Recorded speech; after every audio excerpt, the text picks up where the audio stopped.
A lot of businesses run into issues during this time of year. Yes, it is tax season, and this issue tends to bleed over into the rest of the year because they do not have quality bookkeeping processes. So, today we're going to talk about some of the things that your bookkeeping process have to have in it to avoid tax issues and to help you run and make more money in your business.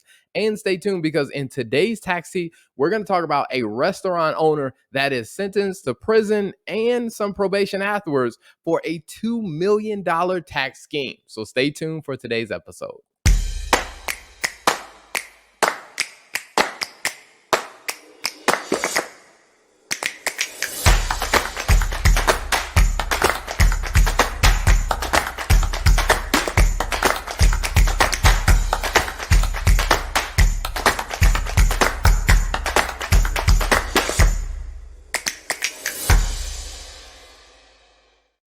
All right, welcome back. And also want to welcome the co-host of the show, Lola. Welcome back to the show. Hello, hello, hello. I'm happy to be here. Excited for today's episode. Welcome to the Stuff Your Accountant Isn't Telling You, where we share, what do we share, Terrell? Secrets and strategies.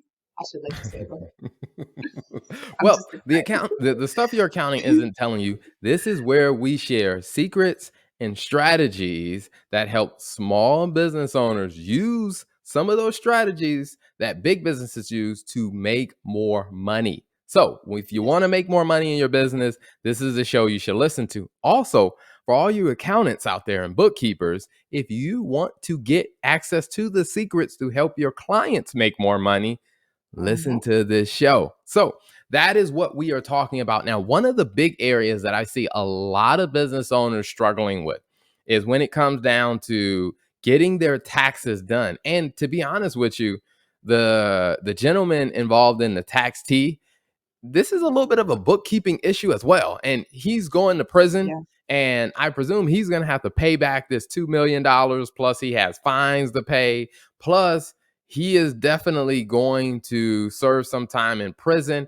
And some of this is a bookkeeping issue that he really needs to really avoid if you're another business owner. So I want to make sure that business owners avoid those issues. But before we jump into the tax tea, we do want to talk a little bit about bookkeeping. So when it comes down to bookkeeping, what are your first initial thoughts that you hear or that you think when you hear the topic of bookkeeping, Lola?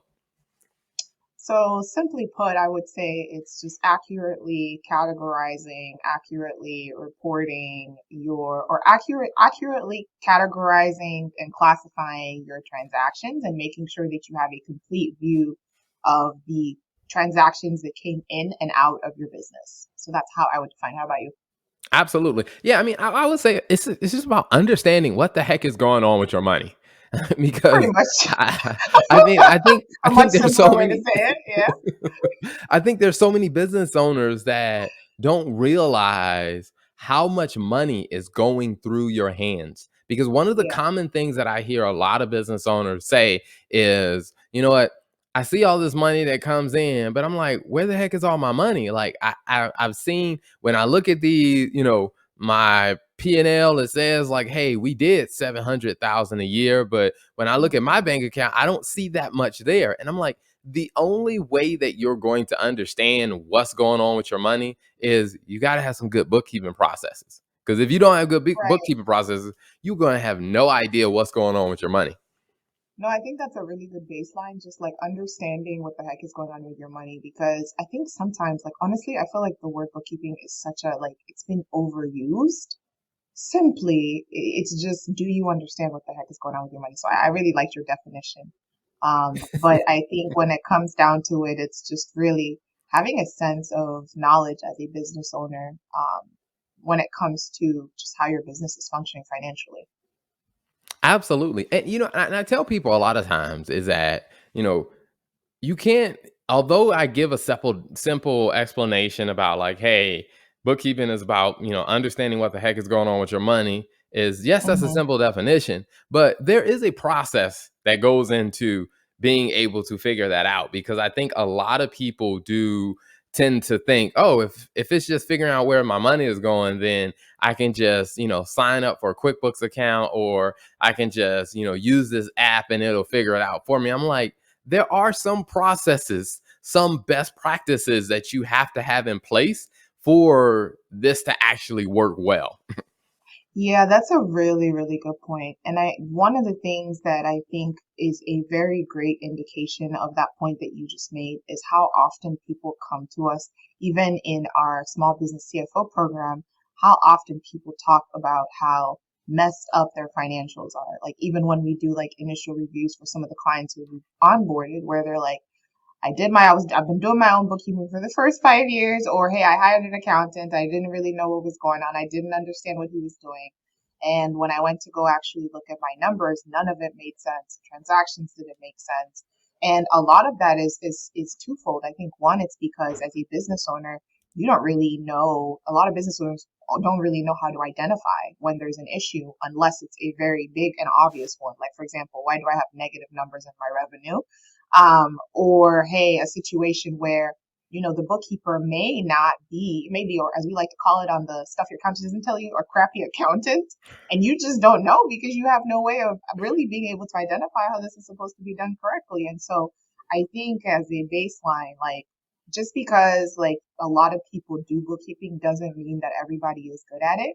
And I think really for me, I'm interested in having this conversation to really just talk about, like you said, the best practices, because I think that will really help business owners walk away, especially the ones that are not accountants. Just like how do I even begin to like evaluate what a good bookkeeping process looks like? Because like bookkeeping is something that we're focusing on right now in the program.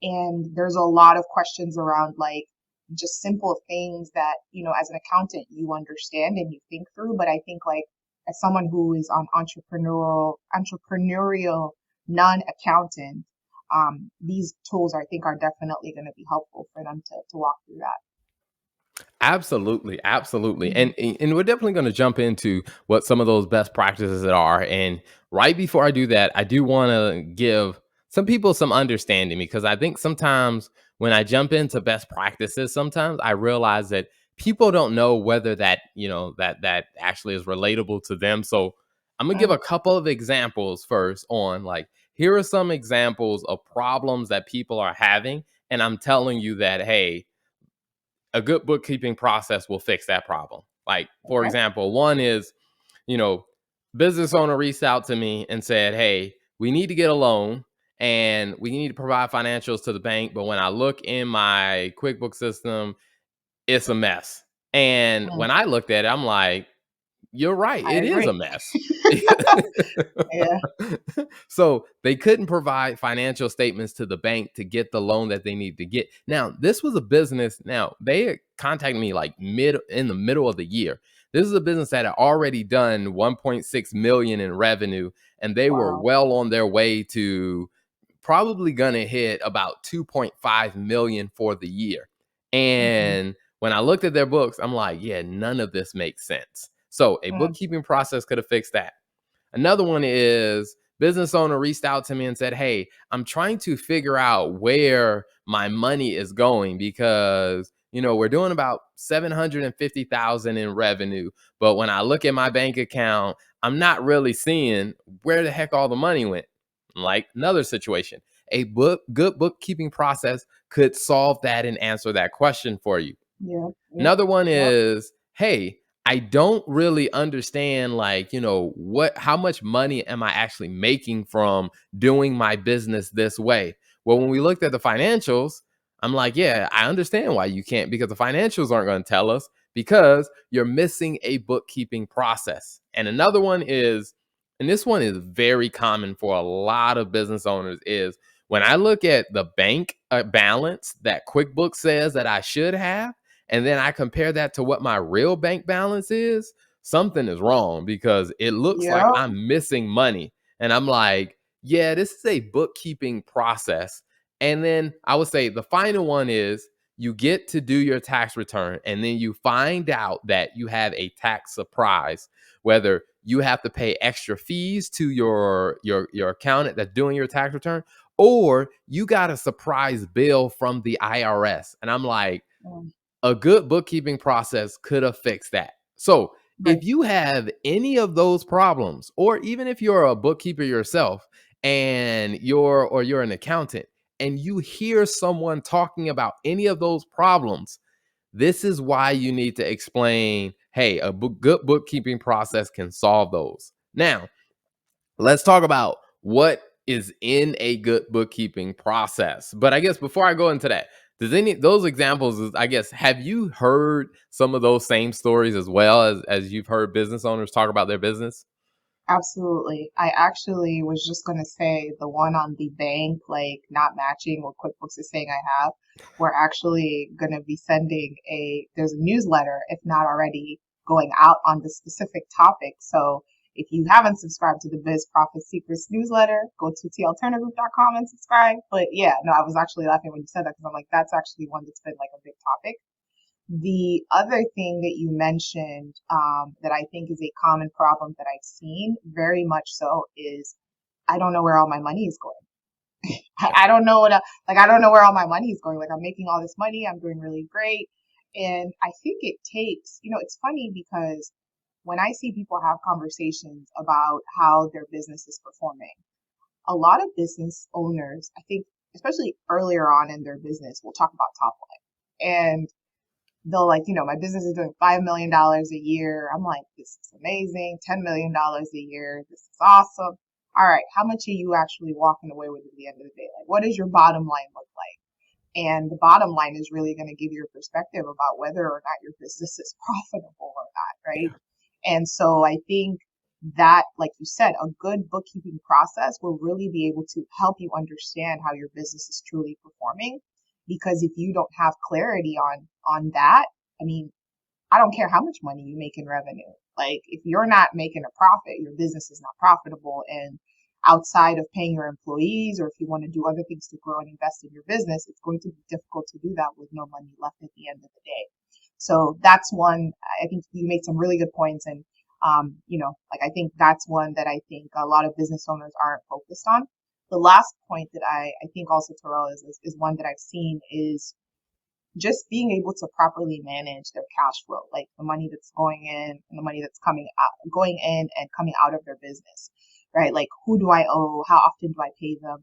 I think one of the things that we talked about recently, in one of the sessions we did, the Small Business CFO program, was where we showed like the schedule of like being able to look and see in your bookkeeping the pay when you like the transactions of people that you've paid, and being able to see like the timing of when you pay those people, because then that allows you to kind of be able to do a forecast of when you expect money to come in and out. If you don't have a good bookkeeping process, you can't do a cash flow plan or any sort of forecast to say, okay, this is what's coming in and what's going out. And so I think that's also one that I wanted to add that's pretty important as well. Absolutely. So if I've summarized that to say is this is if you don't have a good bookkeeping process, these are some of the results that happen when you do not have a good bookkeeping process. You get denied for loans from banks and financial institutions. You have no idea where your money is going, so it could be getting stolen. You're not making the level of profit that you should because you don't know where to make changes or where to make adjustments. You could be paying more in taxes than you should, or unfortunately you could be underpaying your taxes, and then if you get selected by an audit, then you could end up seeing an additional tax bill that Mm-hmm. you had no idea about. And to be fair, even if you don't get audited, the IRS may still send you a notice because there are some ways that they are able to calculate things without doing a full audit. So, those are five critical areas that I see a lot of people suffering from because they don't have a good bookkeeping process. Now, what is in a good bookkeeping process? The first one that I would say is you do have to address the fact of, is this going to be cash versus accrual? Now, this can be a very complicated technical accounting conversation. But I think at the end of the day, it really just comes down to this is as a business owner, when you do your tax return, It's going to ask you, is your business cash basis or is your business accrual basis? The biggest difference between those two, now, like I said, I'm going to oversimplify it. The biggest difference between those two is whether you're going to have how you recognize revenue.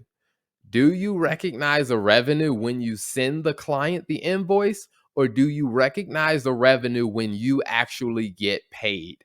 That is, for most small business owners, that is the biggest factor of whether you go cash basis or accrual basis. Anything you wanted to share on that, Lola?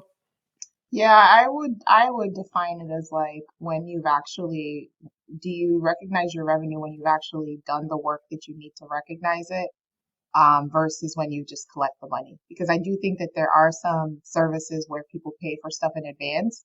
And for the cash method, it's just, hey, the money came in, the deposit.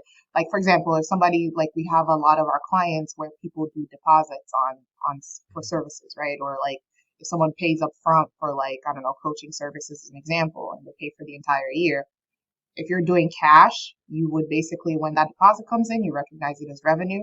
If you're doing accrual, you recognize it over the period that you're providing the service. So I hope that wasn't too accountant-y, but that's the way that I would look at it in a simple way. But again, I'm not like Terrell. I can't be like, giving you like super, super, super, super simple definitions. But But I that do is think it, it yeah. becomes helpful because, I would say is as your business grows, like if you're interested in taking on investors or having Hmm. other people invest in um, your business might move more towards using an accrual style basis. Like we Right. work with some marketing companies that got an investment. Like there was another private equity firm that invested about $4 million into their business.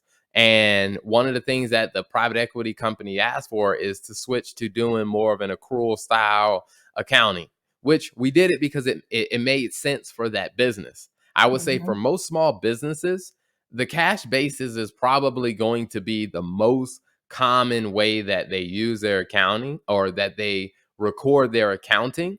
But Hmm. like I said, it may be a little bit different. And to be honest with you, sometimes I've even seen some people have a little bit of a mixture or whatever. But one of the Yeah. things that I would just, I mean, all of that I'd say is just decide which one is it going to be and just make sure you're consistent, because the consistency is the part that actually matters more than anything. You don't want to be switching back and forth, because one is that could flag an issue for the IRS, because it kind of looks like you might be trying to hide or move income from one year to the another inappropriately. So you just want to pick one and then be consistent. The Yeah. next thing, oh, go Sorry, ahead. one last point I just want to add on that is at least all of the Fortune 500 companies I've worked for have used an accrual basis. And if you think about it like this, just one last point before we move on to the second point. One, if you think about it like this, when you recognize revenue or you take in, let's say, like going back to the coaching example, when you just recognize all of that money up front, if you, let's say somebody puts $10,000 up front for services, you still have expenses associated with that service you need to provide that you haven't recognized yet or that you haven't incurred yet. So I think, for bigger companies, that's the reason why you want to match your expenses to the revenue. Because essentially, if you think about it like this money is coming in to help you basically cover the expenses to run and provide whatever service you need to provide. So that's another way to think about it is, from an accrual standpoint, most large companies, I'm not aware of any large companies that use cash basis. Most large companies use the accrual basis. And I think, Terrell, you said it also because of the investment factor. There is some specifics there as well. Absolutely. So the second thing is when it comes down to having a solid bookkeeping process, I think is having some type of online or web-based accounting system. Now, I do get that some businesses are using kind of like a desktop version. In our current environment, one of the challenges that you have with using a desktop version is you're going to have to figure out some type of mainframe or VPN access if you don't hire a bookkeeper internally, and you want to actually integrate different softwares, like it's going to create some extra steps. Now, if you're a small business, chances are an online tool like QuickBooks or like Zero or FreshBooks, those could be very helpful, very helpful online tools. And the reason why I highly recommend an online tool is because it allows you to integrate or automatically integrate your banking data right into your system. Because if you don't have a automatic data feed, meaning everything that's happening in your bank account automatically feeds over into your accounting system, if that is Mhm. not set up, then you have to create some manual process to do that. And I'm like, when are you as a busy business owner going to have the time to manually upload that? And then are you even going to know how to do it when it's time to upload that? So, any thoughts on the online software versus other options? I just like the accessibility because I think when you have a desktop version, you're tied to the desktop, right? Because do they still do like the CD thing, or how does that work? I don't even know. Um, you know what? I'm not even Or sure you like how download, like I think these. you Go download ahead. it on your computer, and I think it's tied to the computer. So it's like, I guess, any software you download, right? It's Mm. tied to that specific computer. So I don't like the idea of that because then I think it becomes hard for other people to access it, because then if you just have your accountant managing everything there, if this computer dies today, like, okay, does that mean that you lose all your data? Like, maybe it gets backed up in a cloud somewhere, but I wouldn't advise it. Just mainly because you want to be able to access your financials pretty quickly. And I think kind of tying you to the desktop version makes that difficult to do. Whereas a lot of these accounting systems today have even applications. One of the things that we do with our bank account or with our accounting system is it allows us to basically take pictures of our receipts when we're out. So when we incur expenses, we can take pictures immediately and upload those into the app. So there are benefits to that. And I highly recommend that because the automated process, like you said, Torah, like no one has time to go and download transactions on the bank account and load it into the desktop version. So save yourself the time and give yourself options to be able to quickly access the data that you need, because it's important to be reviewing this regularly. Absolutely, absolutely. And I think even as I mentioned, like this is something I end up talking to a lot of business owners about is, you know, we're using an online system. Got it. You got, that's step two of the process. Now, step three is let's actually connect your bank accounts to it, like your bank accounts, your credit card statements. Like, what are all of the business accounts that you use related to your business? And let's make sure all of that data is feeding in. Now, one of the common things that I've seen, in which I'm helping a business work through that now, is their last tax return, like their tax prepared their financials and prepared their tax return, but what they ended up doing is they ended up overpaying their taxes last year because they had a whole nother business credit card that wasn't connected to their accounting system. So Oh, they missed out on all of those expenses that they had on that credit card did not get factored into their financials, which oh means no. their income was artificially higher than it should have been, to where I'm just Oof. like, yeah, that's why we need to make sure that we get all of the accounts and we need to make sure all of that data is feeding into the system. So when we do the bookkeeping, you're not overpaying taxes because we're missing expenses. Oh, that's good. That is very, I mean, not good for the business owner, but that's a really good point. It's unfortunate. No, but that's Yeah. a really good, and you know what? Like, if you're listening to this as an accountant and you're thinking to yourself, like, that's basic, like, that's obvious, or even if you're listening to this as a business owner, being like, yeah, like, duh, trust me.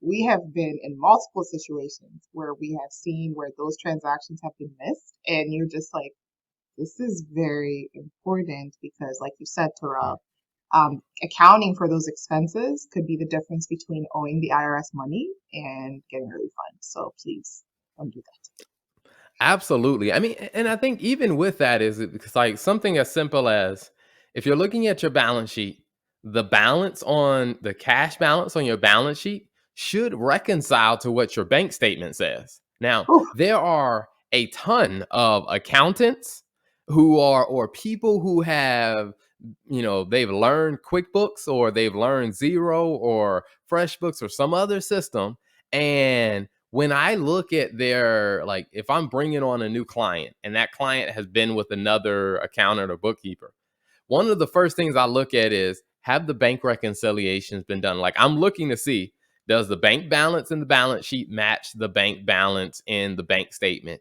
And I'm telling you, I'm like, at this point, I am not shocked. But at first, I was shocked at the number. I would say 95% of the businesses that we were Mm, bringing on as clients that used to have a different bookkeeper, their bank balance didn't balance to the bank statement, to where I'm just like, okay, something's missing here. Like, you guys didn't, like, reconcile this, or like, why is there a difference? And yeah. there was I remember there was one client that when we took them on, I'm like, okay, these numbers are way off. And after doing some digging, and we found out that the client was missing about $137,000, because this problem had been going on for like a couple of years. And when we dug into it, what we found out was that some of the people who were using American Express to buy their products, for whatever reason, it didn't get set up properly with American Express. So American Express wasn't sending them the money that belonged to them. So, but now Listen. at the same time, the bookkeeper who was doing their bookkeeping was also filling out like their sales and use tax. So the bookkeeper had them paying sales and use tax on money that they never received for like several years. Oh, to wow. to the point where they continued to run into cash flow problems.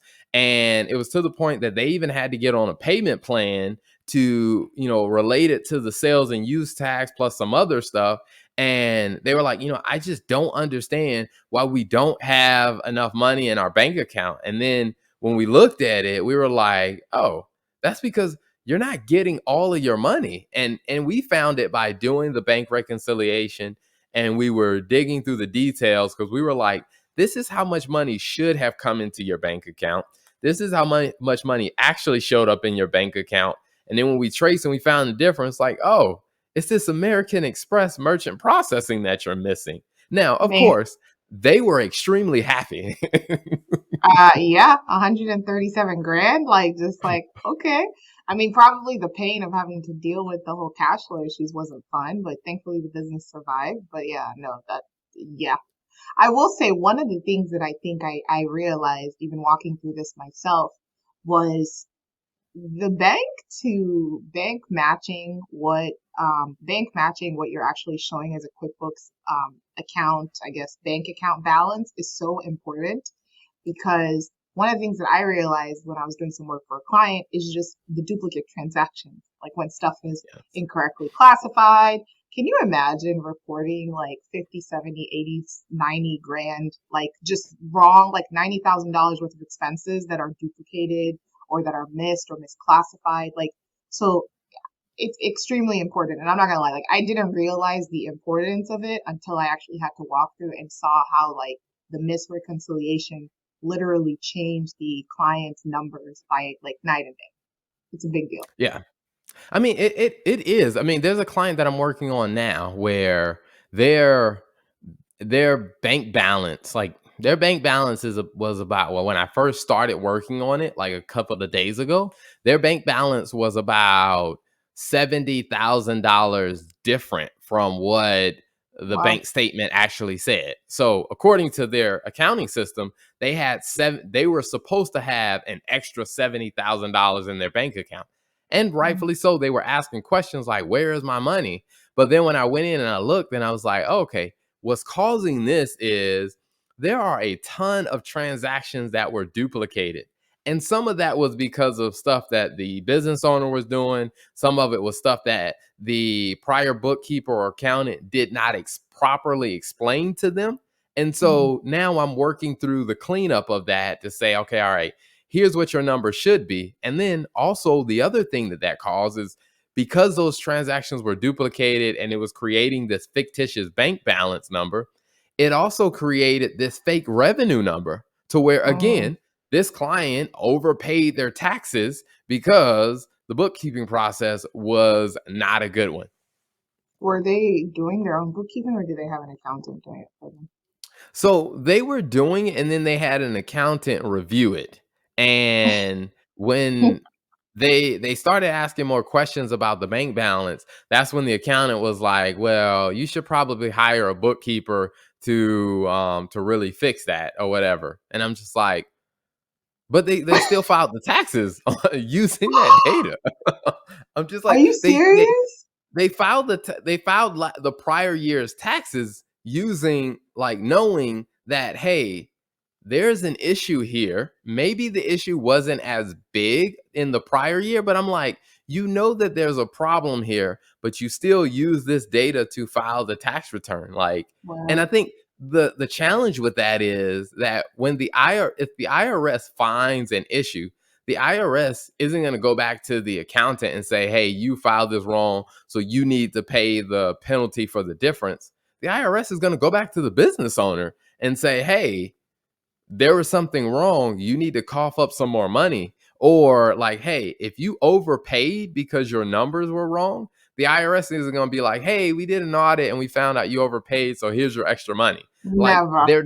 they're not going to do it that way normally. So, I mean, that's why I tell people, like, you need to have a solid process, because if your numbers are wrong, that means you're going to report wrong numbers in your tax return. And if you're trying to get a loan from the bank, like, Hmm. you're going to report, because the bank is going to look at that and say, like, okay, your revenue is really, really high.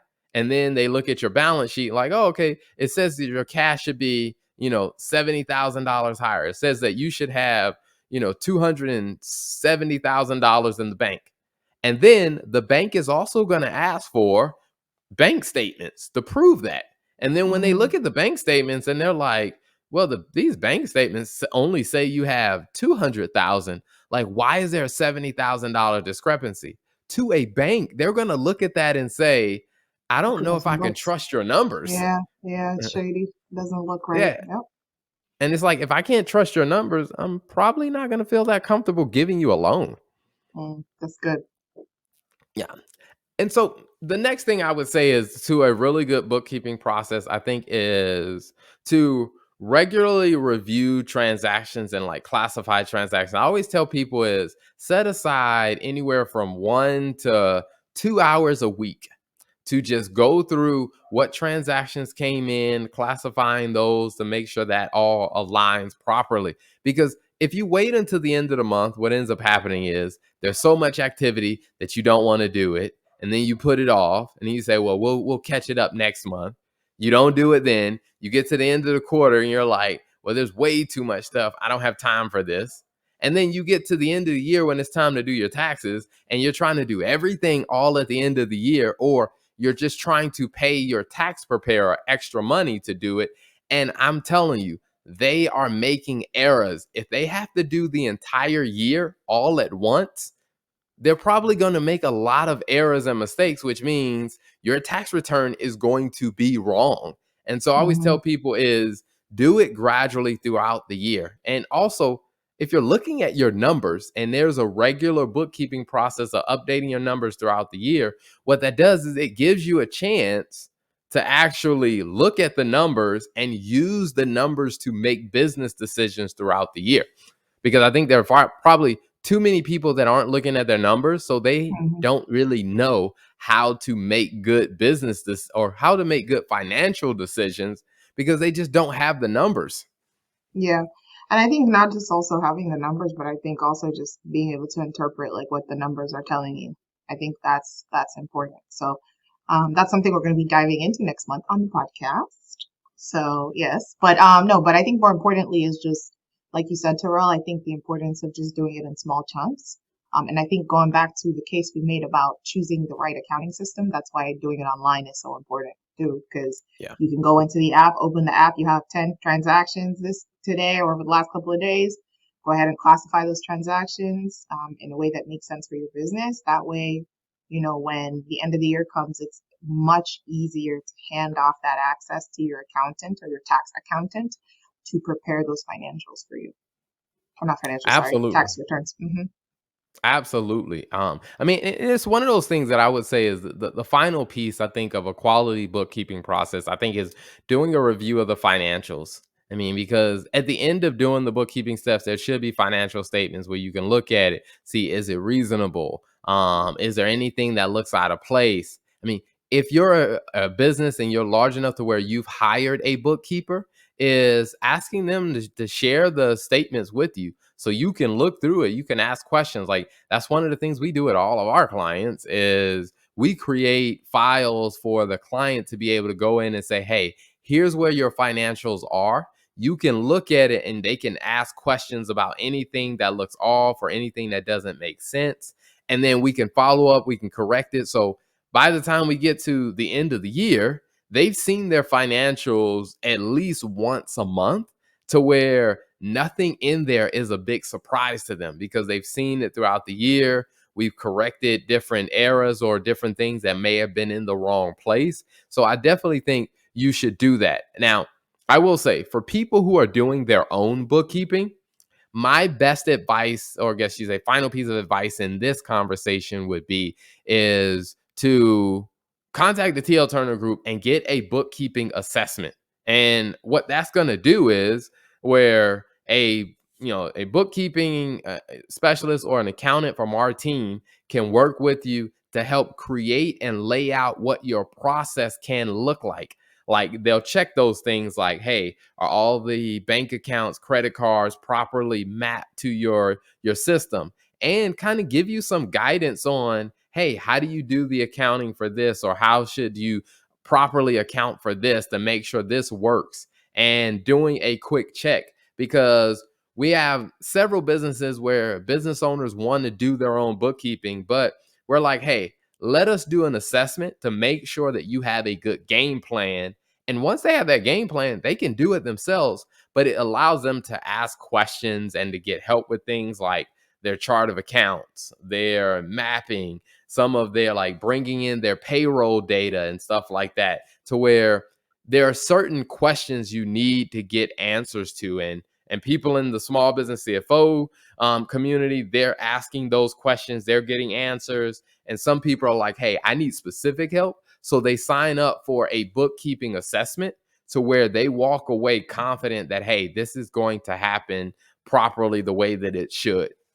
Yeah, and I think that's important, especially if your plan is to do your own bookkeeping, right? Like if you're like, I'm not at the point where I can afford to bring someone on full time, like it's important to at least get that bookkeeping assessment so that you're kind of starting ahead, because it sucks to have to, in addition to everything else you have to do in your business, to figure this other piece out and just be on edge as to whether you're doing it right or not. So I've definitely seen it work really well for the business owners that have signed up for it. So yes, Absolutely. Absolutely. Now, before we wrap up, one of the things that I wanted to talk about was the tax tea of the week. Now, this week absolutely. we're talking about a restaurant owner who is going to prison for a $2 million tax fraud. They Mhm. probably will have to pay this money, all of this money back, plus some fines, plus go to prison, plus be on some type of probation afterwards. And they probably will not be able to start a similar restaurant in the same area, probably for some time. So tell us a little bit about this week's tax tea. Yeah, so this week's tax tea is Mr. Chen. So Mr. Chen co-owned and owned a couple of Japanese and Chinese restaurants in Massachusetts and the other name of the state that I cannot pronounce. But anyways, owned a couple of restaurants. And the funny thing about this situation is, I just want to preface by saying that he was doing his own accounting and bookkeeping, and then he was handing over his financials to his tax accountant to prepare his taxes. Now, what Mr. Chen was doing was he would go in and review the POS transaction. So POS, for those who don't know, is point of sale. That's what it stands for. And restaurants will usually use what you call like a POS tool. Like, what's a good example, Terrell, of a popular one? So you have The POS system. Square. Okay, yeah. So Square is Square. probably a very popular one. Yeah. So would use like, so Square has like, daily, they'll do daily deposits into your bank account, and they have daily reports where they show, hey, all of the money that your business made, and the per by transaction. So what Mr. Chen was doing is he was going in and he was deleting those POS transactions. Now, I don't know if he was actually going into the system and actually deleting them, or if he was deleting the transaction within his QuickBooks or Zero or whatever he was doing. But this is a perfect example of how the bank reconciliation is not matching the QuickBooks account, because if he was deleting those transactions within, like, let's say QuickBooks or Zero, but his bank balance was showing a higher deposit or higher amount of money, that's already a red flag there, right? So he must have just printed out the financials and handed them to his tax accountant, because if I was your accountant and I saw the bank isn't balancing with what's going on in your QuickBooks or in your Zero, what you're showing as your bank balance, like that would have drawn a red flag. So he was deleting the POS transactions, and doing it for multiple, like almost all of his restaurants that he was managing or co-owning. The other thing he was doing was he was paying his employees under the table cash. So of course he wasn't paying FICA, unemployment taxes, those kind of things. But the biggest one was this POS deleted transaction. So Wow. yeah. So any thoughts on that before I kind of go into what his penalty is and his sentence? So, I mean, I think there's so many problems. There are Oh yeah. problems on multiple levels on this. I think from a federal tax standpoint, I mean, you're grossly understating your income. I Of mean, course. that's Yeah. pretty much what he was doing. Is Yep. he was, getting rid of, not reporting all of his sales. So from a federal level, grossly understating his income. Now, also at the same time, on the state and local level, he was probably underreporting his income there, which is not only an income tax issue, but is a sales and use tax issue, which I'm just Yes. like, all right, you're now like compounding the problem. You're creating a federal problem and you're creating a state level problem. Um, and Do you then think he oh, go ahead. actually, I was gonna say, do you think he actually wasn't paying? I mean, I guess because it does get confusing to kind of have to cook multiple books. So you think he was just using the same dollar amount, like the same understated sales amount to file his sales taxes? Yeah, I think he was. I mean, I Okay. believe he was. I mean, and the thing is, this is something that I think a lot of I've seen some business owners, do this, and I've seen some business owners misunderstand this. Is that if you're using a major point of sale system, a POS system, that point of sale system is probably already filing paperwork with the IRS to tell the IRS we have transacted or we have given this person X amount of dollars. So it's Yep. almost like the IRS already knows that your POS system gave you more money. So then when Hmm. you fill out your tax return and they can easily look and see you reported you reported $1.2 million for your sales, but the POS says they gave you 2.9 million. Something's missing. Like, hey, there's a gap here. And Right. that's The math where doesn't it, happen. yeah. So it's like people don't realize that, like, hey, you're not getting over on anybody. They already know what the right answer is in this case. They're just wanting to see, are you going to be honest about it? Honestly, it actually surprised me that it took this long, because it says that he's been doing it since 2013. So there are a couple of, I guess maybe he kind of, repented and felt bad and didn't do it some years, but it says pretty much from 2009 to 13. So they must have known, because, like, what is this? We're 2023. He was convicted in January. So, like, I mean, it's been like 10 years. So he must Yeah. have done something, slipped up or whatever. And I Yeah. always find it funny how, like, these reviews happen like on the crisp of like the 7 year timeline, where it's like, oh, 6.5 years. What? Audit, review, convicted, guilty. But yeah, The thing is, and I think the thing is, there are some crimes that you commit that I think like, I it don't think voids it. some crimes don't fall under the statute of limitation. Meaning, like, if you Oh, committed some levels of fraud, like, it doesn't matter. They can go past 7 years because got it. if it was, I think some things, like if it was an honest mistake, 7 years may be the statute of limitation. But if you intentionally committed a crime and it was some type of fraud, I think they Mhm. might be able to go past 7 years if it is that situation. Oh, okay. I didn't know that. Yeah, that would be that makes sense then. I think one of the other points I want to make before I know you, or actually you had a point to make. You want to make your point? I think there was something else you wanted to say that there were two things wrong with it. One, you shared the first point. What was the second point? Yeah, I mean, I think the understating of the income from a tax standpoint at the federal level, the state level, and on the local level, sales and use tax. The Hmm. other one is you have partners in this business, which That was the means one from me. you That have was just what I was about to say. like you not this isn't just like he's only impacting his own life. Like you have Yeah. screwed over your partners in the business. And it's one of those things that I've seen a lot of business owners go into partnerships with someone. They're like, "Oh, my business partner handles all the accounting," and they have Hmm. no idea what's going on. Now, I'm not saying that you should not trust your business partner, but you should have some kind of idea of what's going on. Like in this case, I think a very simple comparison would have been is for the business partners to be able to look at the POS. What does the POS says? And you can look at a transaction deposit report. That will tell you this is how much money the POS system has deposited into our bank account.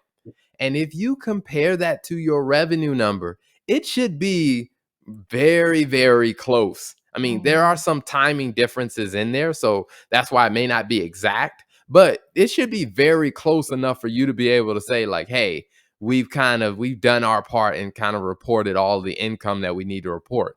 Like, and that's a very simple check you can do, even if you aren't the one responsible for doing all the accounting or the bookkeeping.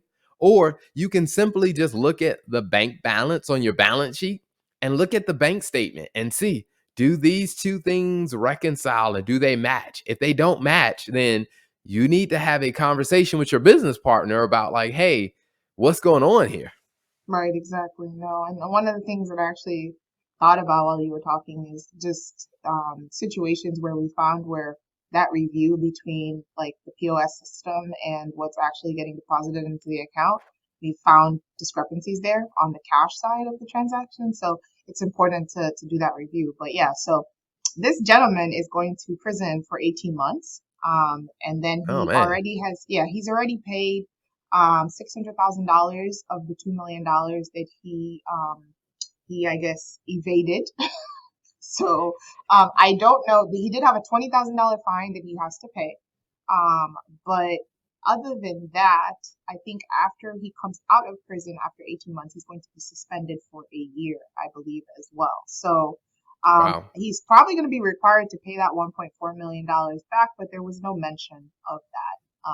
I I do mean, feel bad for the business partners, though. because what I would see in this situation is probably definitely gonna have to pay back the rest of the rest of the money that he owes, Hmm. because based on the way I think the article had it written, um, I don't know if it was, well, yeah, it did say it was $2 million in taxes that he had not paid, so he's Well, probably they gonna have did to pay say all to that. date.